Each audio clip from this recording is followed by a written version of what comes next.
Yes, queen. Wow, you're just into me. My nose looks like I had a nose job, but I didn't. Hi, I'm Jamie Lee Curtis, and this is my ET retrospective. I'm a little scared about, but that's okay.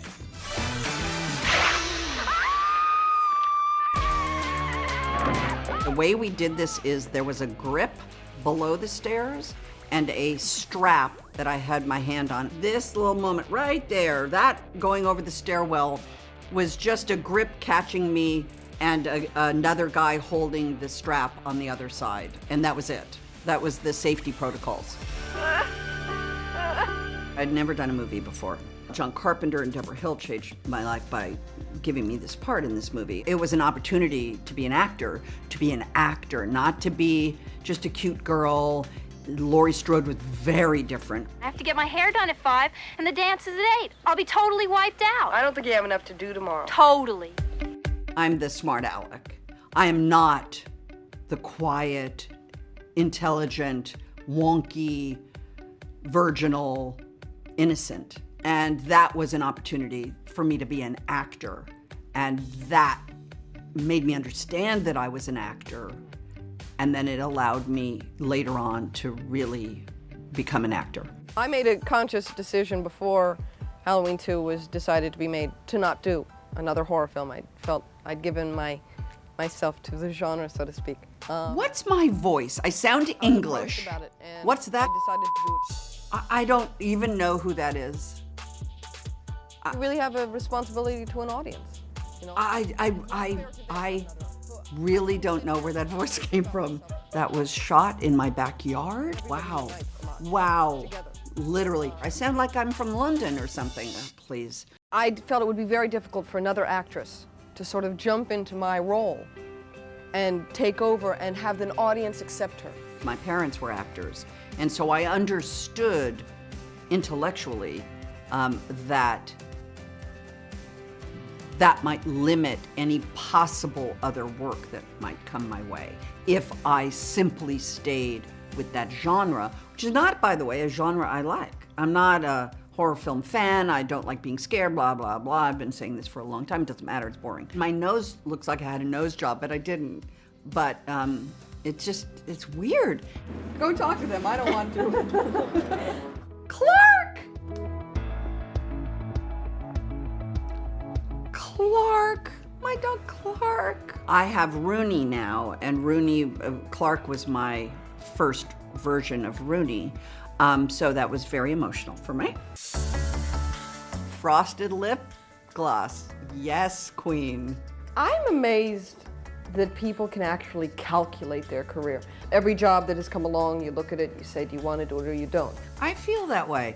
I have felt that way from the beginning. Everybody assumes that people have choices. I'm gonna choose that over this. I've never had a this over that. It's just been, I'm gonna do that because that was the opportunity I got. Louis. Trading Places was when you're saying you want to step away from horror films and have an opportunity to do something else, and then you end up the female lead in a Paramount, big budget comedy starring two huge comedy stars. Eddie Murphy was his second movie after Beverly Hills Cop. So he was like,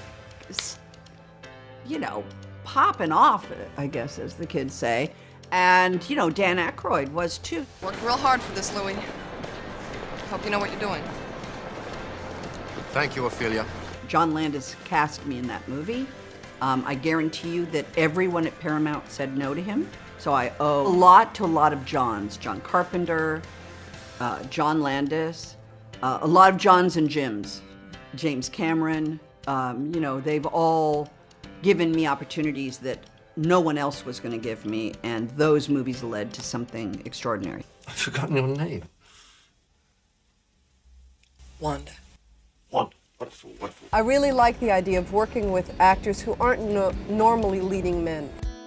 It had become clear to me that I am best paired with people who are not known to being leading men, who who are usually the comedy person, but not the love interest in something. It worked with Dan Aykroyd, it worked with John Cleese, it worked with Richard Lewis. So it's like the one requirement for pairing with me is somebody who can make me laugh. Oh, I think I love you. Come here for a second. We put it on both. We can wear both. Wow, you're just into me. This will be cute.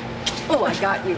Oh, so sweet, Macaulay. Let me clean it off. Look, I snuck in for a kiss. Oh, see, this is emotional for me because they were so young. I loved my girl. That was another beautiful, unexpected, beautiful little bit of work and a wonderful character that I got to play.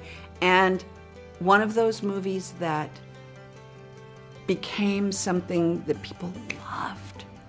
And it was really extraordinary. Mostly love and romance. Ew, gross. Watching young actors do an adult's job is very challenging. And Macaulay and Anna were so great. And it's hard for me. It's hard to wrestle with that. Jim Cameron hired me and claims he wrote this part for me. The only time that he gave me acting instruction was that scene in the mirror. For some reason, I wasn't doing it the way he wanted. The rest of the movie, I think he really felt like I was like totally nailing Helen. But this moment, we did it like 5 times. And every time I did this, I then had to have the clothes put back together. For some reason, he had an image in his head that I was not doing. And I remember I felt like, it was very early in the movie. It was like, this could have been day 3 or day 4 of the movie. Anyway, that's what I remember. Have you ever killed anyone? Yeah, but they were all bad. This is the movie you wish you could have done a sequel for. I would in a nano.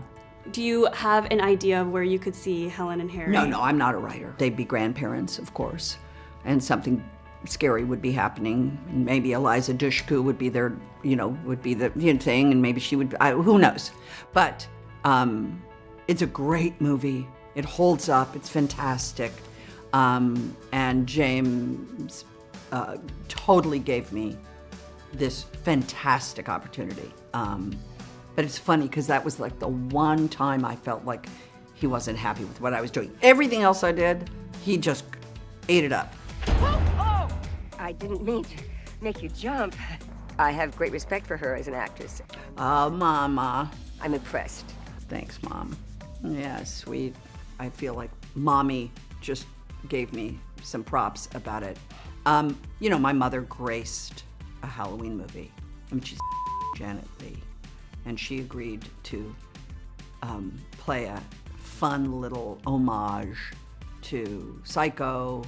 Of course, the entire crew was mesmerized by her. How much is she really like you or childlike? Oh, my baby. More than me. Oh, really? Yes.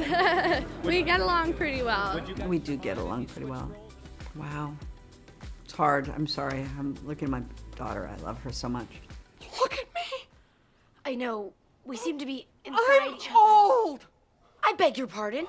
Freaky Friday movie ultimately is going to work or not work on simply the fact that you believe 2 people have swapped bodies.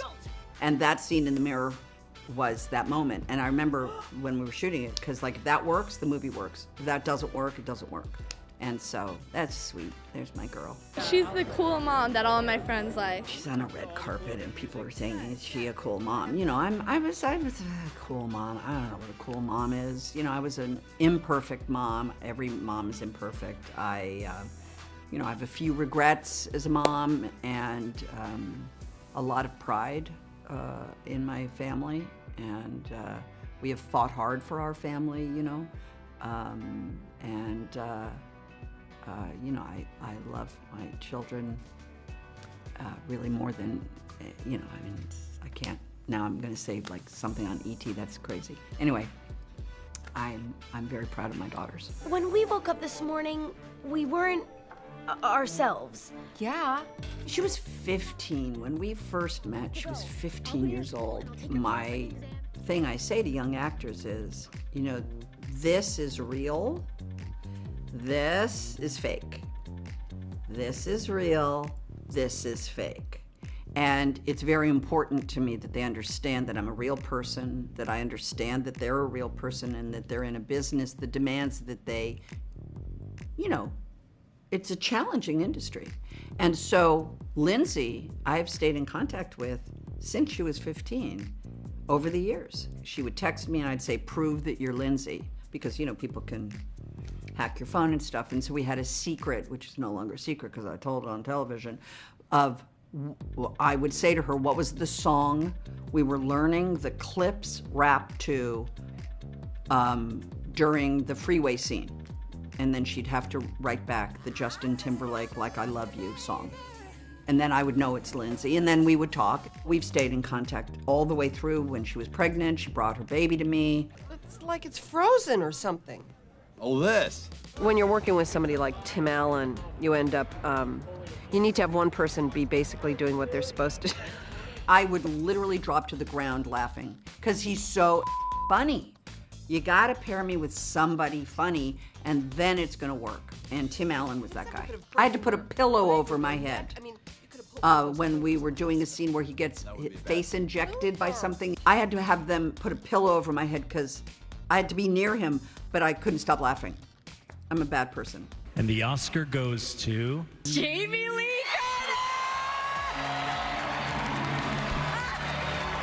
I dare people to like study that or watch that and say I'm acting.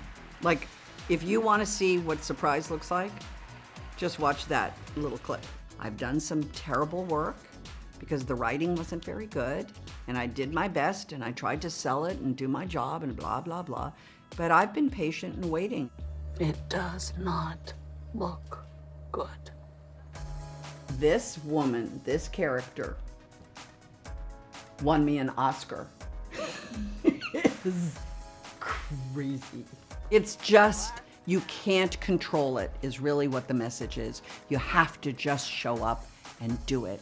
And then sometimes magic happens, like it did here. No one on that set, in that abandoned office building in Simi Valley, thought that, oh, we're making a movie that's gonna win Oscars. It's gonna win Best Picture at the Oscars in 2 years. No, we were just telling a really interesting story.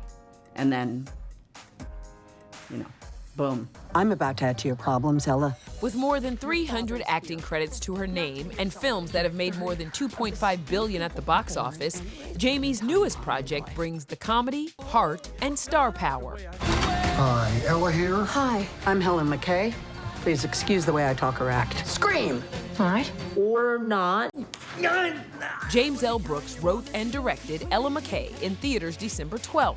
The film is all about dysfunctional families and the support that helps us survive life's ups and downs. I'm really angry. That's what not screaming will get you.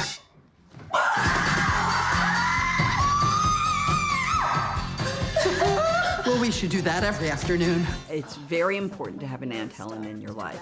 Helen McCay is, you know, a fantastic champion of Ella. She sees all of the possibilities of Ella. She understands the complexity of Ella, and that Ella's trend is going to be to choose people who are not going to be in her best interest. Trying to protect, trying to keep the lions really locked in because there are innocent people that could get hurt. You can still alter the course of their life and give them that level of support.